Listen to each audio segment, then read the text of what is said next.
Hi guys, it's Tamara here, the founder of drawfence.com and the presenter for the What the Form series of videos for fence companies. In today's episode, we're going to be looking at notifications of intent and how you can use them to better manage your document control as a fence company working in the commercial field. So if that's something that interests you, please watch the full video because we'll be explaining what they are, how they work, and how you can do them.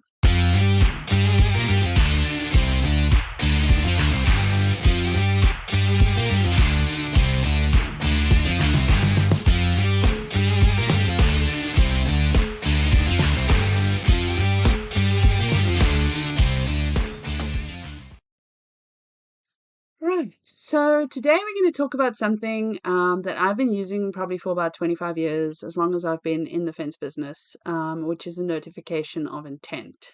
And in North America, I haven't seen this used very often, especially in fence companies and stuff like that. It's a project management tool though, and a contract management tool that's very useful and that can prevent future disputes. So, a notification of intent is a document you send to your customer when you know something is going to be a problem, but you don't yet know how to quantify the problem. So, you don't know how long it's going to take to fix it, you don't know how long or how much money it's going to cost, and so on, but you do know that it is going to be a problem. Now, you might be wondering why you do this, why you don't just send your customer a change order. And the reason for that is contracts. If you are working on a project that has a formal contract or was bid on a formal bid document and so on, there's a good chance that there's a clause somewhere hidden in either the general or specific terms of that contract that states that you have a certain amount of time from when you become aware of a problem to let your customer know about the problem. So often, usually in most contracts that I've worked on in the fence world, that time is 10 business days or 10 days. So roughly 2 weeks from when you find out that there is a problem, you have to notify your client that there's a problem. You don't necessarily have to give them all the information about that problem. You just have to tell them that you have become aware of this problem and that it will be a problem going forward. So the reason why we do that is so that you can get around that notification problem, because in most contractual kind of situations, you need to let your customer know in writing when there's a problem. It's not enough to just tell someone about it. It's not enough to phone someone and tell them over the phone or on site or whatever it might be.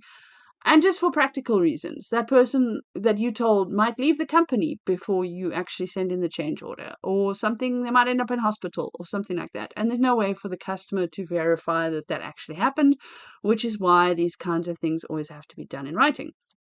And that's where the notification of intent comes in. And we've built one on DrawFence in the forms section. And it's basically just a very simple form that you can fill in all the details about the issue that you've discovered.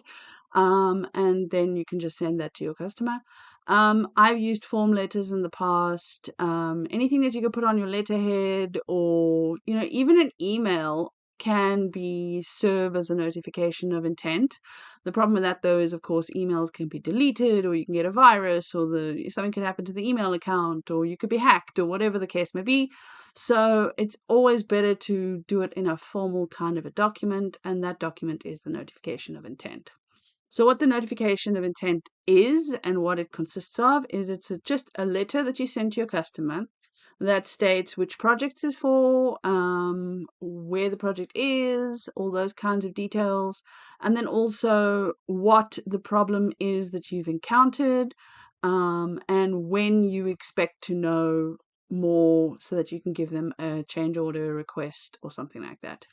So you might say, we've discovered hard rock or subterranean concrete, maybe, under XYZ fence line, and we need to figure out how much of it there is so that we know how we're going to approach it, whether we're going to base plate or core or whatever, blah, blah, blah. You don't know all of those things yet. You don't know how you're going to fix the problem. You just know that there is a problem.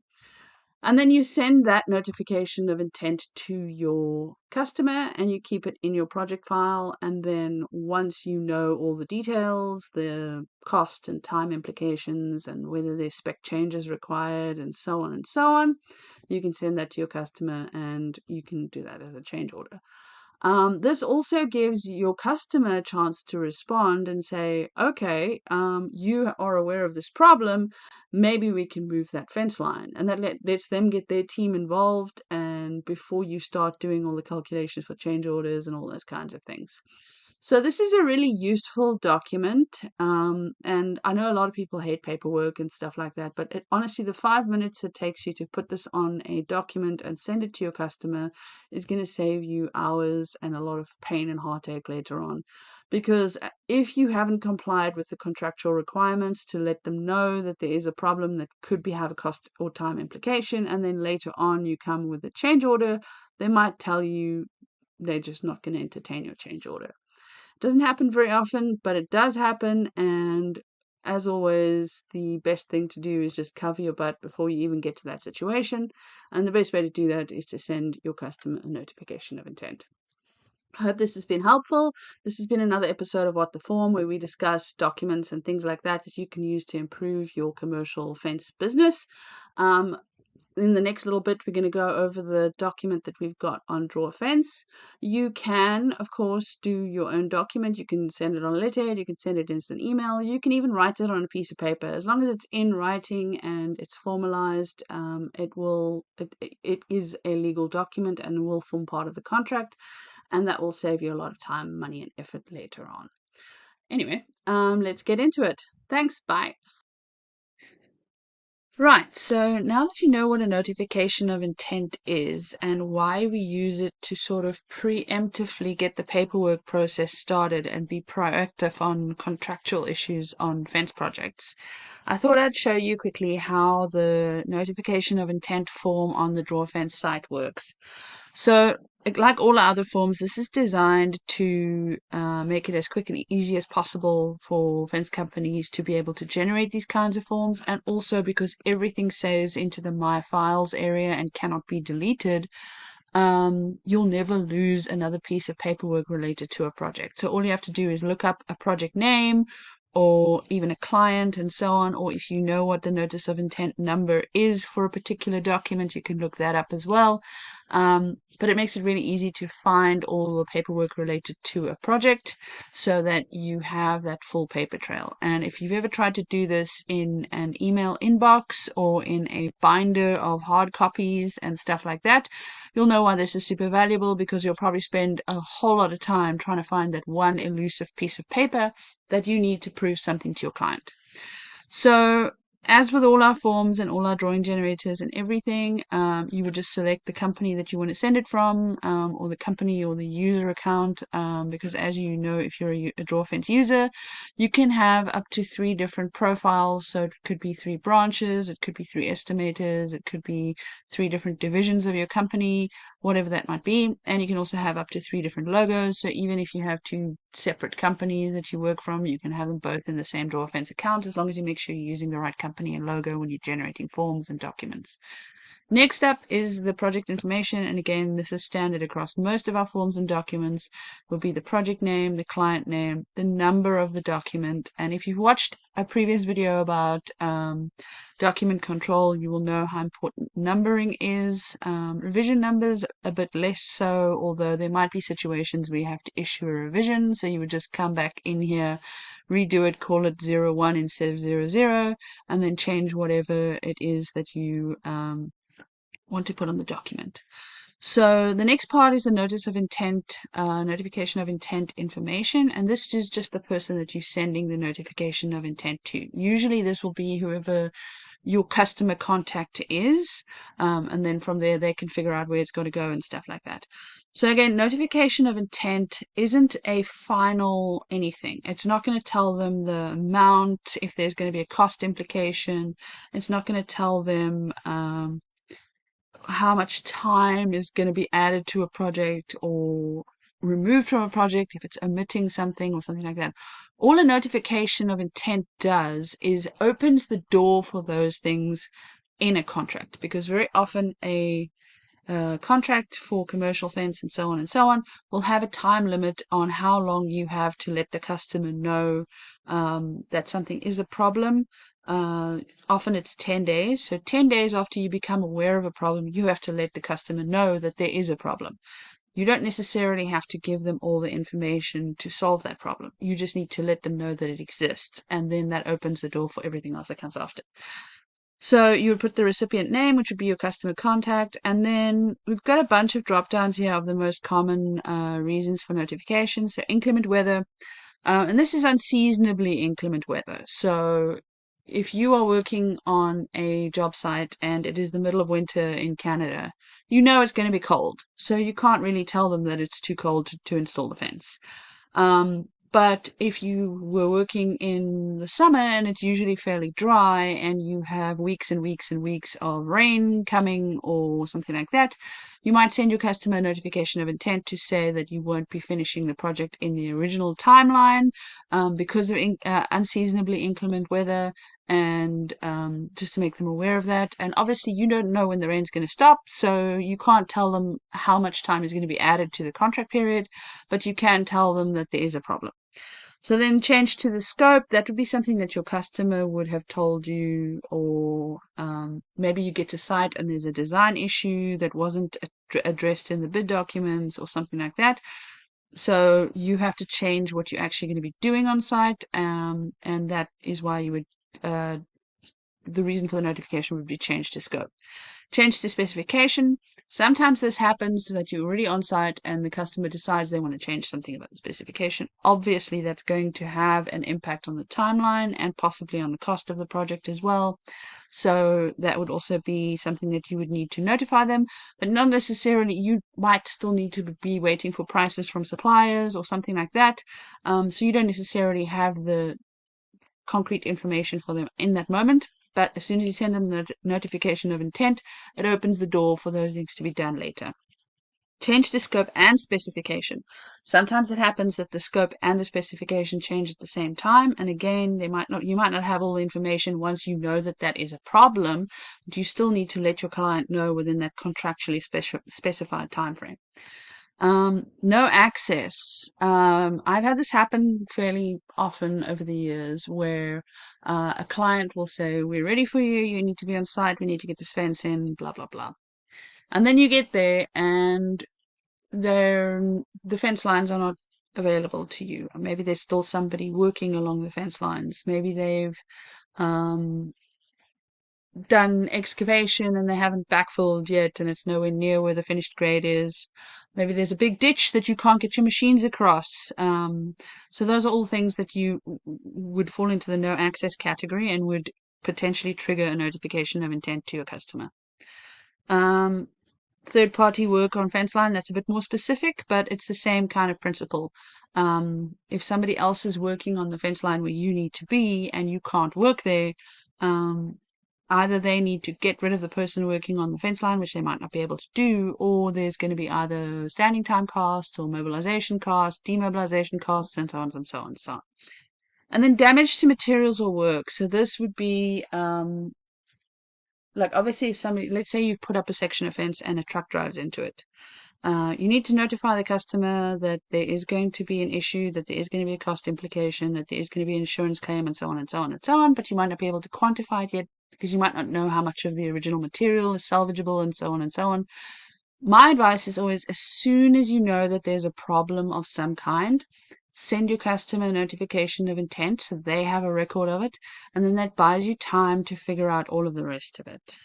It'll probably also trigger a conversation where the client might call you and find out more information and so on, but that's not a bad thing in any kind of project management situation. You want to have those conversations with your customer.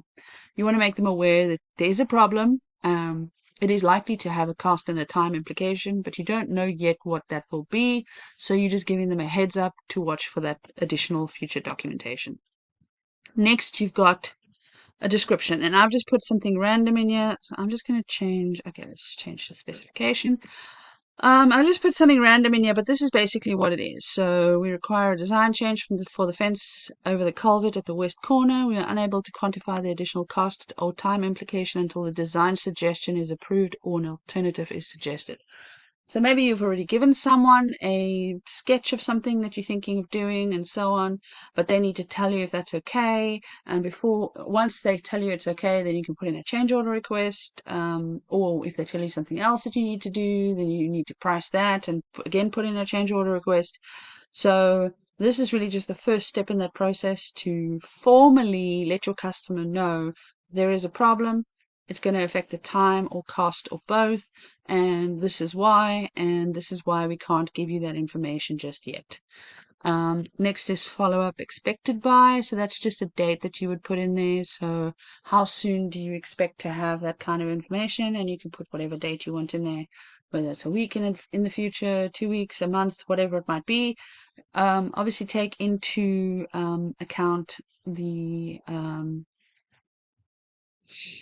timelines for third parties. So if you're waiting for pricing or something like that, and your customer says that they will, or your supplier says they'll only be able to give you a price next week, make sure that your follow-up expected by date is in the future of that.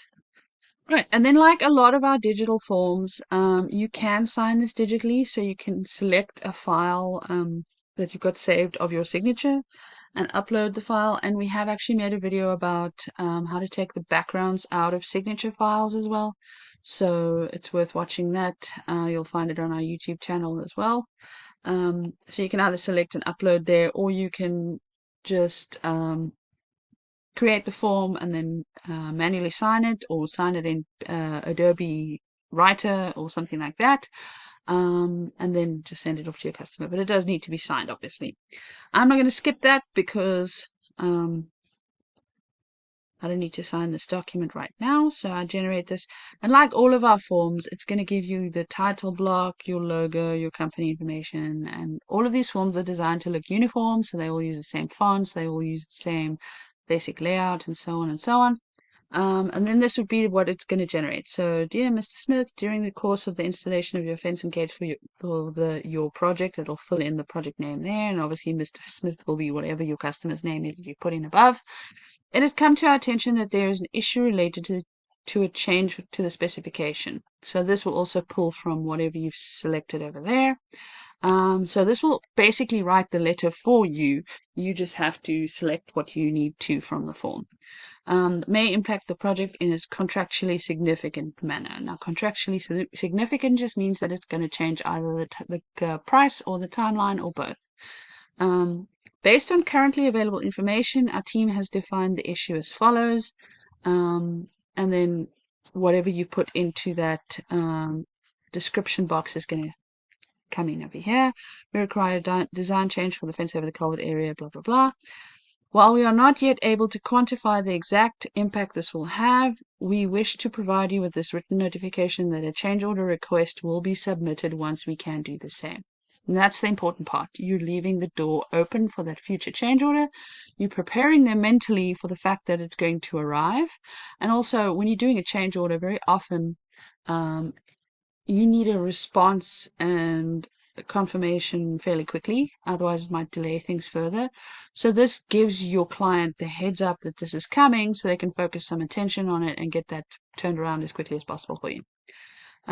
We anticipate that we will have enough information to provide more information by the date that you've put in over here, follow up expected by. Should you have any additional questions about this notification or the circumstances related to it, please do not hesitate to contact. And this would be your name and your phone number and your email address, which will all be pulled from that information up there. Sincerely, and then your name will be at the bottom here. And then if you had uploaded a signature file, it would just automatically insert itself over here. So it looks like a signed document and it's ready to go. Once you generate the PDF of this, this is what it's going to look like. And it's going to be ready to email or print or whatever you need to do with it. And then, of course, it will also be saved automatically into the My Files section, so you will have no trouble finding it when you need it. And that's it. That's how the notification of intent works on our Draw a Fence site. And this is really intended to be a very quick little form that you do, a quick process that you do. You want to be able to get these out to your customer really quickly, so that you can carry on. But it's such a very important part of the project management process. These little documents and things, forms that you send to people, and letters that you send to people, and so on. That is the paper trail. That is the life of the project. And at some point in the future, all of these documents may be insurance against a conflict of some kind. So that's why paperwork, as much as people don't like to do it, it is such an important part of the process. And that's why we've tried to make it as easy as possible on Draw a Fence. So fence companies who are, understaffed and trying to get 20 jobs done at the same time and don't have time to think, let alone, open a letterhead and type a coherent letter. You can just fill in a form here, hit a button, and you got the document you need. Anyway, that's it for this episode of What the Form, and I hope this has helped in a little way for your project management in future. And if you have any questions about forms and documentation for fence projects, feel free to drop us a line. Bye.